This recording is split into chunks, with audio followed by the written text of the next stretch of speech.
घर समझने के लिए घर वाला होना जरूरी है। घर नहीं, घर वाला यहाँ वो नहीं, घर वाला वह उसका दूसरा अर्थ भी होता है, मुझको उसमें ताल्लुक नहीं है, हो या ना हो। घर, और घर रिश्तों से बनता है। चारी दीवारी छत नहीं होती है, उसमें मेरी बेटी की पेंसिल होगी, उसकी किताबें होंगी। हो सकता है मैंने जुर्म किया हो, मेरी बेटी ने नहीं किया, मेरे बेटे ने नहीं किया होगा।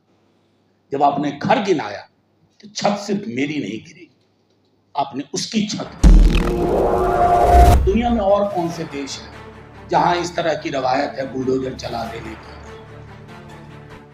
तो एकमात्र नाम जो आया सिर्फ आज से नहीं, दशकों से, वो है इजराइल। और इजराइल को मैं डंके की चोट पे अनलॉफुल एंटिटी मानता हूं। उसकी पहचान ही गैर विधायी, मतलब गैर कानूनी है।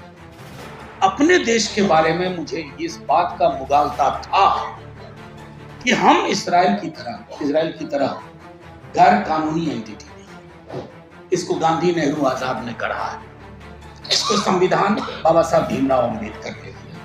उस मुल्क में अगर ये हो रहा है तो ये सिर्फ आज की डेट में, और मैं समझता हूं कि इसमें भी पॉलिटिकल पार्टी को भी, सिविल सोसाइटी को, कि ये कॉमन नॉन में बात ना करे। टारगेट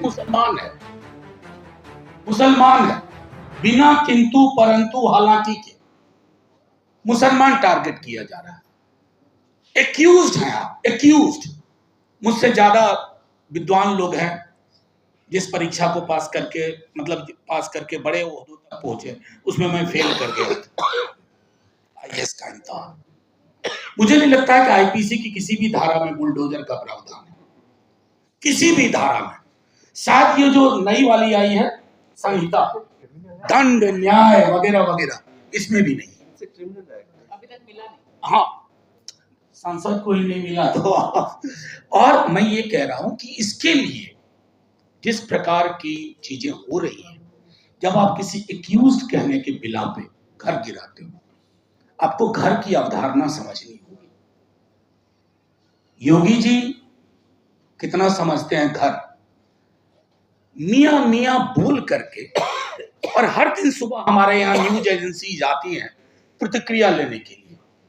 हालांकि ये एक अलग मसला है जो मैं जानता हूं, कभी मामला गुवाहाटी और लखनऊ में भी छिड़ा हुआ है, जिसके पीछे गांधीनगर। लेकिन हमारे लिए वो मुश्किल नहीं, हमारे लिए है जो वजाहत साहब कह रहे थे, हम प्रतिदिन अपनी जमीन खो रहे हैं। क्या करेंगे चुनाव जीत करके ही अगला? अगर चुनाव इसी नैरेटिव पे लड़े जाने हैं कि हमें थोड़ा चुप रह जाना है, चुनाव का नतीजा देख लेना है, तो फिर चुनाव के बाद आपके पास क्या होगा? कटा बटा छटा देश।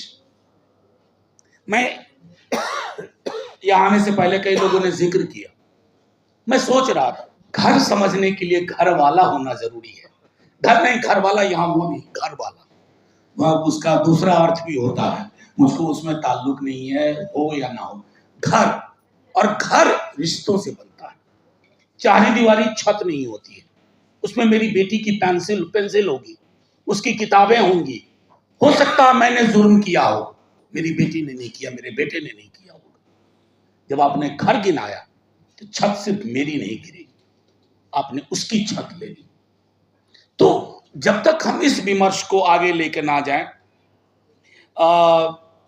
एक और चीज, आजकल मैंने कंटेम्प्ट पे कृष्णा अय्यर को पढ़ लिया है, उसके बाद से मुझको डर नहीं लगता।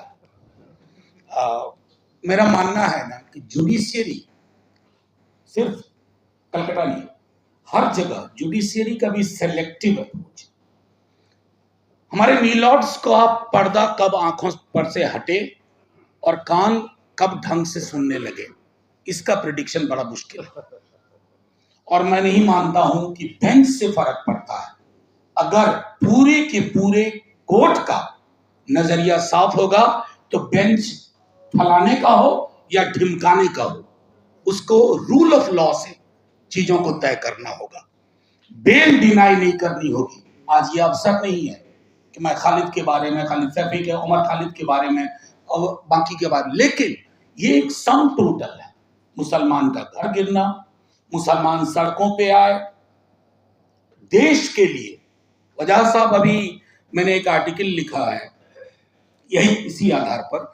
और जो अखबार मेरा आर्टिकल लपक के छाप लेता वो पीछे 10 दिन से रखे हुए इस आर्टिकल को, मैंने ये कहा कि अगर मैं अपने देश से मोहब्बत करता हूं, हौसवाम का जिक्र करके कहा, तो मैं सरकार का कटु आलोचक मुझे होना चाहिए।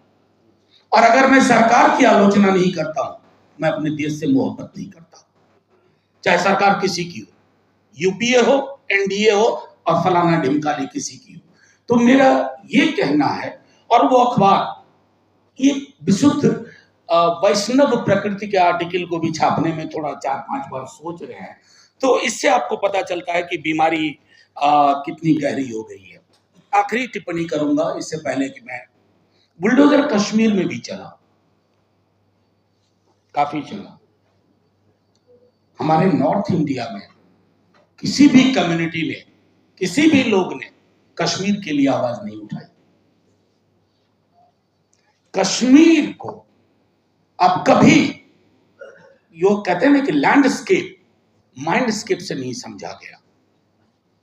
कश्मीर उत्तर भारत में वोट ग्रहण बन के रह गया। कश्मीर में वोट नहीं चाहिए, लेकिन कश्मीर के नाम पर उत्तर प्रदेश में वोट चाहिए, बिहार में वोट चाहिए। और किस किस तरह का विमर्श पैदा किया गया था, उसी नफरत का वो एक्सटेंशन था, तब लोग नहीं समझ पाए। और मेरा मानना है कि आखिरी चीज कहूंगा, अभी कई दोस्त बार बार कह रहे थे कि बांग्लादेश में हिंदूज और अदर माइनॉरिटीज के लिए जो हो रहा है, सचमुच चलिए मैं तो वहां भी कहूंगा बहुत बुरा हो रहा है। हम सबको जागना चाहिए, आवाज उठानी चाहिए, लेकिन हमें ये नहीं भूलना चाहिए कि सन 47 तक ये तीनों देश एक थे, हिंदुस्तान, पाकिस्तान, बांग्लादेश। एक देश में माइनॉरिटीज के साथ कैसा व्यवहार होगा वो तय होता है कि सरहद के पार कैसा व्यवहार होगा, क्योंकि नफरत को सरहद पार करने में वीजा नहीं चाहिए, पॉलिटिकल क्लियरेंस नहीं चाहिए। हमें जरूरत पड़ती है पॉलिटिकल क्लियरेंस की। मैं सिर्फ इतना कहूंगा, शुक्रिया APCR नदीम साहब। मेरी तबीयत बहुत ठीक नहीं थी, कल किसी फंक्शन में था, तो आजकल ग्रीटिंग्स का आदान प्रदान हो ना हो, वायरल का आदान प्रदान बहुत तेजी से हो जाता है। शुक्रिया आप सबों का। जिंदाबाद साथियों, जिंदाबाद रहें और आवाज उठाते रहें। शुक्रिया।